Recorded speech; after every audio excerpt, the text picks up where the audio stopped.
కుంభరాశి వారికి ఒకవైపు ఏలనాటి శని చివరార్థ సంచార స్థితి ఉండగా షష్టమ స్థానంలో గురు సంచార స్థితి యోగించాలి అన్నట్లయితే ఉత్తరాయణ పుణ్యకాలంలో చివరి ఆదివారం అమావాస్య 14వ తారీఖు రోహిణీ నక్షత్రంతో కూడుకున్న అమావాస్య 15వ తారీఖున వృషిర నక్షత్రంతో కూడుకున్నట్టు సోమవతి అమావాస్య సందర్భంగా దోషాలు తొలగించుకోగలగాలి అన్నట్లయితే ఒక 2 కొబ్బరికాయలు ఒకదానికి నల్లటి కుంకుమను కానీ బొగ్గు పొడిని కానీ లేకుంటే పసుపు రంగు కలిగినటువంటి కొబ్బరికాయను రెండింటిని తీసుకొని ఇంటి సింహద్వారానికి దిష్టి తీసి పగలగొట్టండి.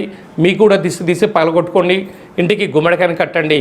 అలాగే మీ కులదేవతలకు గ్రామ దేవతలకు ఇష్టదేవతలకు ఒక దాంట్లోనేమో నల్లటి దీపము మరొక దాంట్లో పసుపు రంగు కలిగినటువంటి దీపాన్ని ఏర్పాటు చేసి అన్నము పప్పు పాయసాన్ని ఏర్పాటు చేసి వీటిని ఒక ముగ్గురికి స్త్రీమాతలకు కానీ లేదంటే యాచకులు కానీ దానం చేయండి. నరదృష్టి శత్రుదృష్టి కొట్టు సమస్యలు అనేక రకాల మృత్యు అపమృత్యు గండాలను తొలగించుకునే ఏకైక పరిష్కార మార్గము అని చెప్పి గమనించాలి.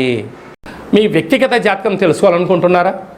మీ యొక్క పేరు, పుట్టినటువంటి తేదీ, నెల, సంవత్సరం, పుట్టిన సమయం రాసి ఈ కింది నెంబర్కి వాట్సాప్ను పంపించగలరు. 100 సంవత్సరాల జాతకం రాసి పంపించి మీరు పుట్టినప్పుడు గ్రహ గమనాలు ఎలా ఉన్నాయి, ప్రస్తుతం ఎలా ఉంటున్నాయి, రాబోయే భవిష్యత్తు ఎలా ఉండబోతున్నాయో సవివరంగా సంపూర్ణంగా తెలియజేయడం జరుగుతుంది.